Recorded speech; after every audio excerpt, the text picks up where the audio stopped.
नमस्कार दोस्तों, स्वागत है आपका मार्केट लर्निंग फ्लोर में, जहां हम बात करते हैं उन किताबों की जो आपकी सोच बदल सकती है और आपकी जिंदगी को एक नई दिशा दे सकती है।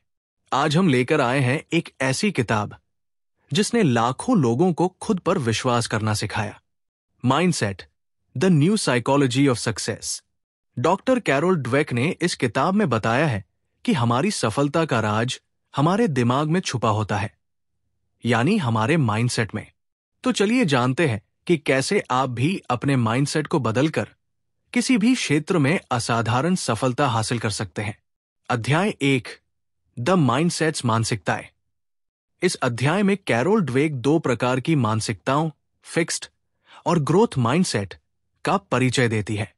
फिक्स्ड माइंडसेट वाले लोग मानते हैं कि उनकी बुद्धिमत्ता, प्रतिभा और क्षमताएं जन्मजात है और इन्हें बदला नहीं जा सकता। वे असफलता को अपनी कमजोरी का सबूत मानते हैं और इसलिए जोखिम लेने से बचते हैं। इसके विपरीत ग्रोथ माइंडसेट वाले लोग विश्वास करते हैं कि मेहनत, अभ्यास और सीखने से उनकी क्षमताएं बढ़ सकती है। ड्वेक इस बात पर जोर देती है कि हमारी मानसिकता हमारे जीवन के हर पहलू जैसे शिक्षा, करियर और रिश्तों को गहराई से प्रभावित करती है। वे कई वास्तविक कहानियां और मनोवैज्ञानिक अध्ययन प्रस्तुत करती है जो इन दोनों मानसिकताओं के प्रभाव को दर्शाते हैं। उदाहरण के लिए, ड्वेक एक अध्ययन का उल्लेख करती है जिसमें बच्चों को उनकी बुद्धिमत्ता की तारीफ करने पर वे कठिन कार्यों से हिचकने लगे, जबकि उनकी मेहनत की तारीफ करने पर वे अधिक प्रयास करने लगे। फिक्स्ड माइंडसेट वाले लोग अक्सर अपनी छवि को बनाए रखने में व्यस्त रहते हैं और आलोचना से बचते हैं। दूसरी ओर, ग्रोथ माइंडसेट वाले लोग आलोचना को रचनात्मक रूप से लेते हैं और इसे सुधार के अवसर के रूप में देखते हैं। ड्वेक ये भी बताती है कि मानसिकता कोई स्थायी गुण नहीं है, इसे जागरूकता और प्रयास से बदला जा सकता है। ये अध्याय पाठकों को आत्मनिरीक्षण करने के लिए प्रेरित करता है कि वे अपने जीवन में किस मानसिकता का पालन करते हैं।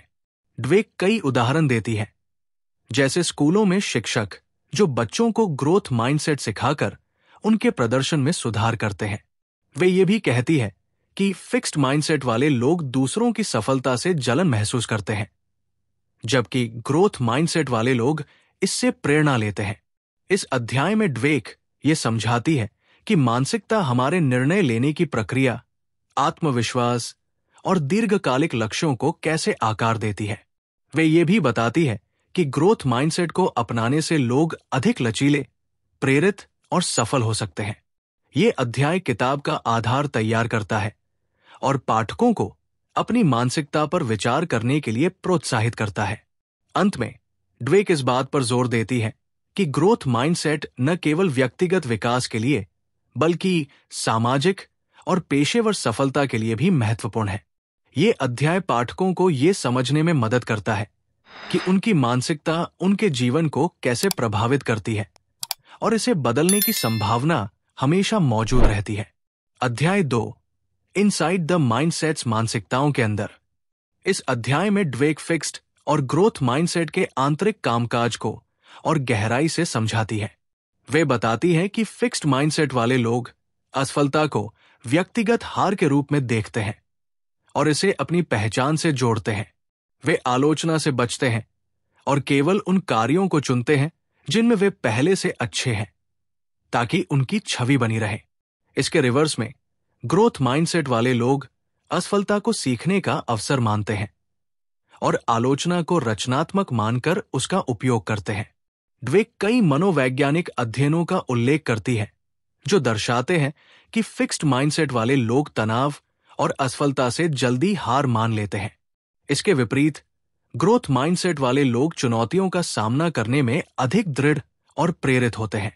ड्वेक एक स्कूल के उदाहरण का उपयोग करती है जहां ग्रोथ माइंडसेट को बढ़ावा देने से छात्रों का शैक्षणिक प्रदर्शन बेहतर हुआ। वे ये भी बताती है कि फिक्स्ड माइंडसेट वाले लोग दूसरों की सफलता से जलन महसूस करते हैं और इसे अपनी कमजोरी के रूप में देखते हैं। दूसरी ओर, ग्रोथ माइंडसेट वाले लोग दूसरों की उपलब्धियों से प्रेरणा लेते हैं और अपने लक्ष्यों की ओर बढ़ते हैं। इस अध्याय में ड्वेक ये स्पष्ट करती है कि मानसिकता केवल व्यक्तिगत गुणों तक सीमित नहीं है, बल्कि ये हमारे सामाजिक और पेशेवर जीवन को भी प्रभावित करती है। उदाहरण के लिए, वे बताती है कि फिक्स्ड माइंडसेट वाले लोग अक्सर ये साबित करने में लगे रहते हैं कि वे सही हैं, जिससे उनके रिश्ते और करियर प्रभावित होते हैं। इसके विपरीत, ग्रोथ माइंडसेट वाले लोग गलतियां स्वीकार करके और उनसे सीखकर सुधार करते हैं। ड्वेक इस बात पर भी प्रकाश डालती है कि मानसिकता का प्रभाव हमारे दैनिक जीवन में छोटे छोटे निर्णयों में भी दिखाई देता है, जैसे नया कौशल सीखना या नई जिम्मेदारी लेना।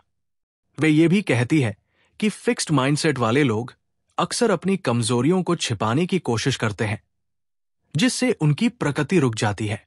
इस अध्याय में ड्वेक कई व्यावहारिक उदाहरण देती है, जैसे कार्यस्थल पर कर्मचारियों का व्यवहार, जो ये दर्शाता है कि ग्रोथ माइंडसेट अपनाने से लोग अधिक नवाचार और सहयोगी बनते हैं। ये अध्याय पाठकों को ये समझने में मदद करता है कि उनकी मानसिकता उनके व्यवहार, आत्मविश्वास और परिणामों को कैसे आकार देती है। ड्वेक इस बात पर जोर देती है कि ग्रोथ माइंडसेट को अपनाने से लोग अपने डर को दूर कर सकते हैं और नई संभावनाओं को गले लगा सकते हैं। ये अध्याय पाठकों को प्रेरित करता है कि वे अपनी मानसिकता को पहचानें और इसे बदलने की दिशा में कदम उठाएं। अध्याय 3, the truth about ability and accomplishment, क्षमता और उपलब्धि के बारे में सच्चाई। इस अध्याय में ड्वेक इस मिथक को तोड़ती है कि प्रतिभा और क्षमता जन्मजात होती है और इन्हें बदला नहीं जा सकता। वे बताती है कि फिक्स्ड माइंडसेट वाले लोग मानते हैं कि उनकी सफलता उनकी प्राकृतिक प्रतिभा पर निर्भर करती है, जिसके कारण वे मेहनत करने से बचते हैं। इसके विपरीत, ग्रोथ माइंडसेट वाले लोग विश्वास करते हैं कि मेहनत, अभ्यास और दृढ़ता से कोई भी अपनी क्षमता को बढ़ा सकता है।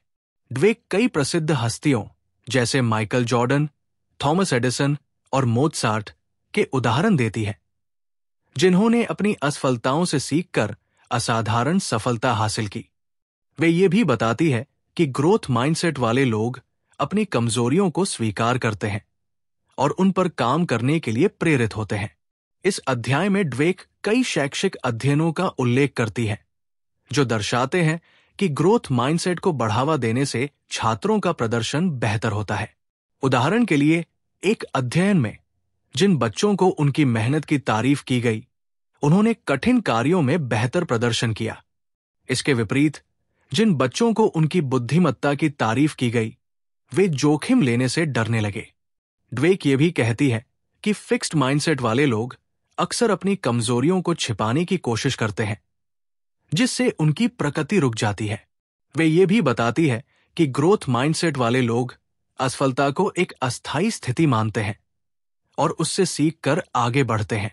इस अध्याय में ड्वेक ये भी समझाती है कि समाज में प्रतिभा को अक्सर अति महत्व दिया जाता है, जबकि मेहनत और दृढ़ता को कम आंका जाता है। वे कई वैज्ञानिक और कलात्मक क्षेत्रों के उदाहरण देती है, जहां ग्रोथ माइंडसेट ने लोगों को असाधारण उपलब्धियां हासिल करने में मदद की। ड्वेक ये भी कहती है कि फिक्स्ड माइंडसेट वाले लोग अक्सर अपनी असफलताओं को छिपाने के लिए बहाने बनाते हैं, जबकि ग्रोथ माइंडसेट वाले लोग अपनी गलतियों से सीखते हैं और नई रणनीतियां अपनाते हैं। ये अध्याय पाठकों को ये समझने में मदद करता है कि सफलता केवल जन्मजात प्रतिभा पर निर्भर नहीं करती, बल्कि मेहनत और निरंतर सीखने पर निर्भर करती है। ड्वेक इस बात पर जोर देती है कि ग्रोथ माइंडसेट को अपनाने से लोग अपने डर को दूर कर सकते हैं और नए लक्ष्य हासिल कर सकते हैं। वे ये भी बताती है कि ग्रोथ माइंडसेट न केवल व्यक्तिगत विकास के लिए, बल्कि सामूहिक प्रगति के लिए भी महत्वपूर्ण है। ये अध्याय पाठकों को प्रेरित करता है कि वे अपनी क्षमताओं को विकसित करने की संभावनाओं पर विश्वास करें और मेहनत को प्राथमिकता दें। अध्याय 4, sports, the mindset of A champion, खेल, एक चैंपियन की मानसिकता।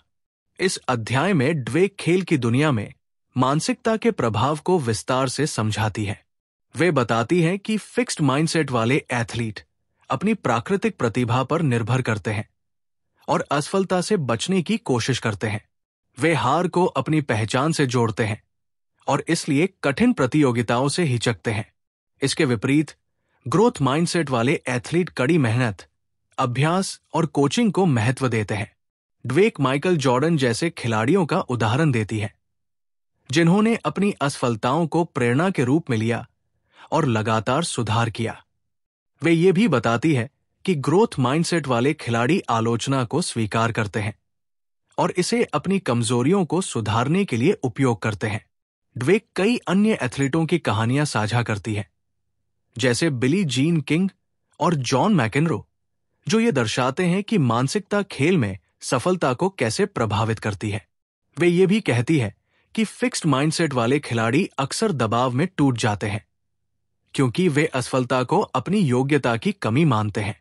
इसके विपरीत ग्रोथ माइंडसेट वाले खिलाड़ी दबाव को एक अवसर के रूप में देखते हैं और उसका सामना करते हैं।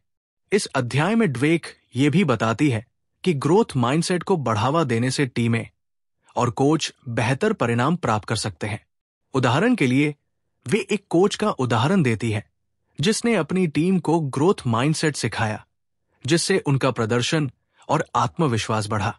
ड्वेक ये भी कहती है कि खेल में मानसिकता केवल व्यक्तिगत प्रदर्शन तक सीमित नहीं है, बल्कि ये टीम वर्क, नेतृत्व और सहयोग को भी प्रभावित करती है। वे ये भी बताती है कि ग्रोथ माइंडसेट वाले खिलाड़ी अपनी गलतियों से सीखते हैं और नई रणनीतियां अपनाते हैं। इस अध्याय में ड्वेक ये भी समझाती है कि फिक्स्ड माइंडसेट वाले खिलाड़ी अक्सर अपनी हार के लिए दूसरों को दोष देते हैं, जबकि ग्रोथ माइंडसेट वाले खिलाड़ी अपनी जिम्मेदारी स्वीकार करते हैं। ये अध्याय पाठकों को ये समझने में मदद करता है कि ग्रोथ माइंडसेट खेल में और जीवन में सफलता की कुंजी है।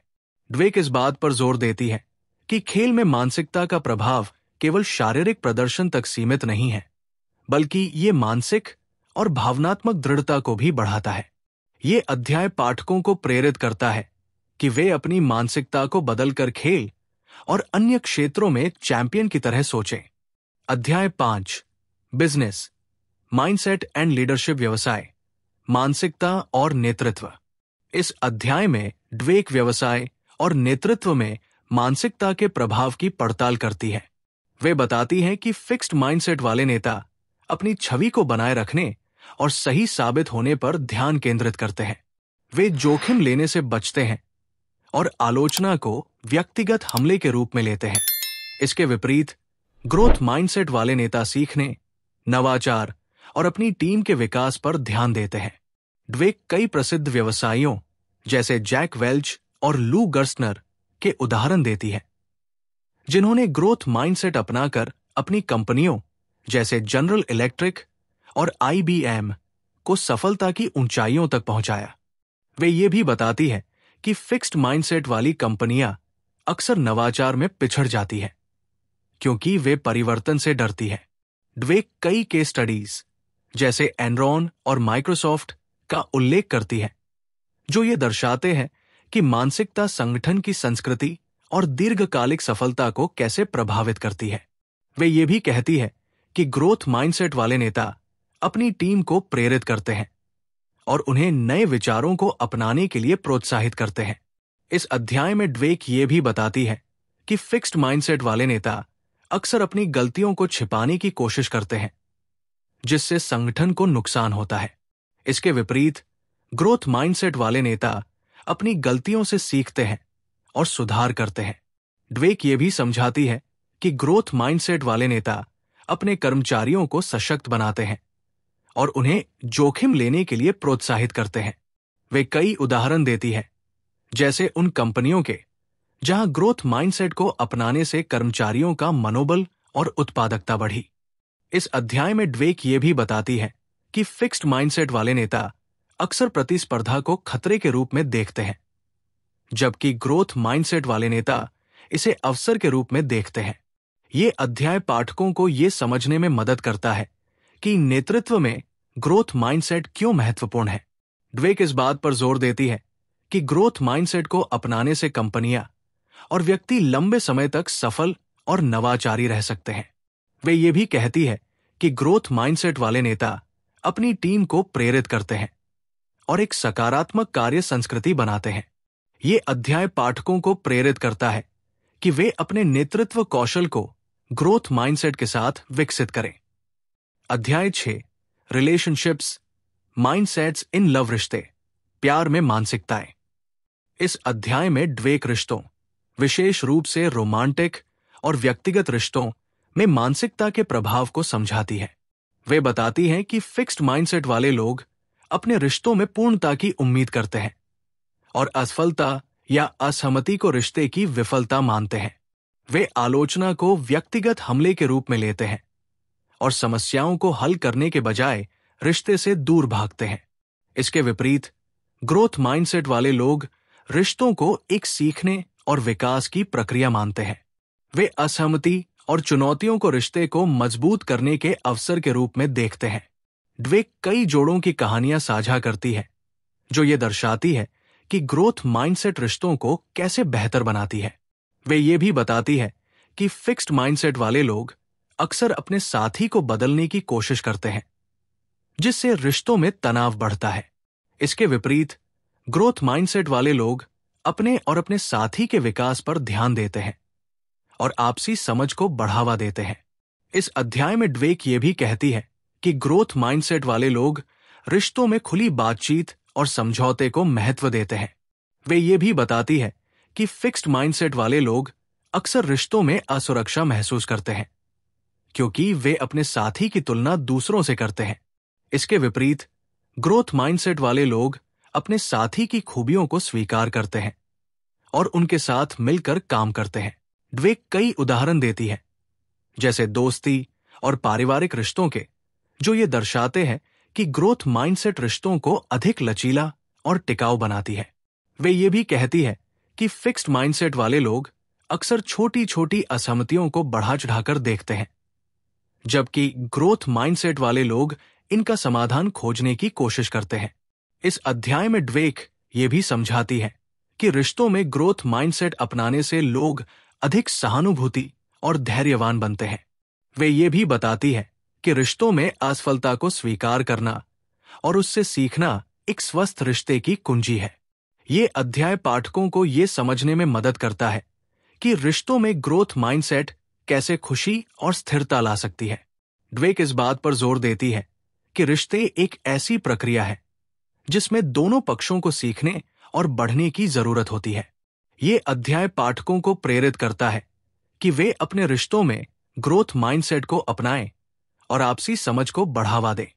अध्याय 7, parents, teachers and coaches, where do mindsets come from?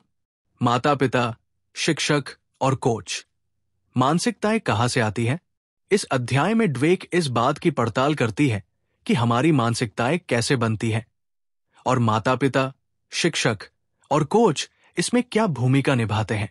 वे बताती है कि बच्चों की मानसिकता उनके शुरुआती अनुभवों, विशेष रूप से प्रशंसा और आलोचना के तरीकों से आकार लेती है।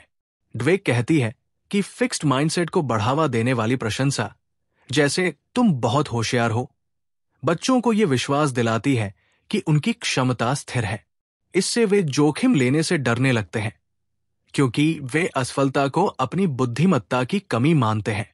इसके विपरीत मेहनत और प्रयास की तारीफ करने से ग्रोथ माइंडसेट विकसित होती है क्योंकि बच्चे सीखते हैं कि वे मेहनत से बेहतर बन सकते हैं।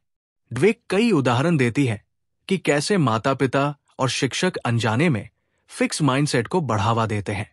उदाहरण के लिए, जब बच्चे असफल होते हैं और उन्हें केवल उनकी गलतियों पर ध्यान दिया जाता है, तो वे चुनौतियों से बचने लगते हैं। ड्वेक ये भी बताती है कि ग्रोथ माइंडसेट को बढ़ावा देने के लिए बच्चों को प्रक्रिया पर ध्यान देना सिखाना चाहिए, न कि केवल परिणाम पर। वे कोचिंग के उदाहरण देती है, जहां कोच बच्चों को उनकी गलतियों से सीखने के लिए प्रोत्साहित करते हैं। इस अध्याय में ड्वेक ये भी कहती है कि माता पिता और शिक्षकों को अपनी स्वयं की मानसिकता पर भी ध्यान देना चाहिए क्योंकि बच्चे उनके व्यवहार और दृष्टिकोण से सीखते हैं। वे कई अध्ययनों का उल्लेख करती है जो दर्शाते हैं कि ग्रोथ माइंडसेट को बढ़ावा देने से बच्चों का आत्मविश्वास और शैक्षणिक प्रदर्शन बेहतर होता है।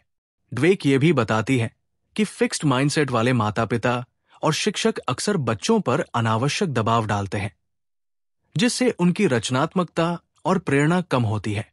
इसके विपरीत ग्रोथ माइंडसेट वाले वयस्क बच्चों को जोखिम लेने और नई चीजें आजमाने के लिए प्रोत्साहित करते हैं।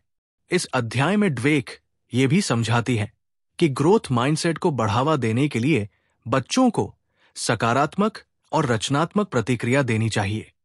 वे ये भी कहती है कि बच्चों को ये सिखाना चाहिए कि असफलता एक स्वाभाविक प्रक्रिया है और इससे डरने की जरूरत नहीं है। ये अध्याय पाठकों को ये समझने में मदद करता है कि बच्चों की मानसिकता को सकारात्मक दिशा में कैसे आकार दिया जा सकता है। ड्वेक इस बात पर जोर देती है कि ग्रोथ माइंडसेट को बढ़ावा देने से बच्चे अधिक आत्मविश्वास, लचीले और प्रेरित बन सकते हैं। ये अध्याय माता-पिता, शिक्षकों और कोचों को प्रेरित करता है कि वे अपनी भूमिका को गंभीरता से लें और बच्चों में ग्रोथ माइंडसेट विकसित करें। अध्याय 8 चेंजिंग माइंडसेट्स, मानसिकताओं को बदलना। इस अंतिम अध्याय में ड्वेक ये बताती है कि फिक्स्ड माइंडसेट से ग्रोथ माइंडसेट की ओर जाना संभव है। वे कहती है कि मानसिकता बदलना एक प्रक्रिया है जिसमें आत्म जागरूकता, प्रयास और धैर्य की जरूरत होती है।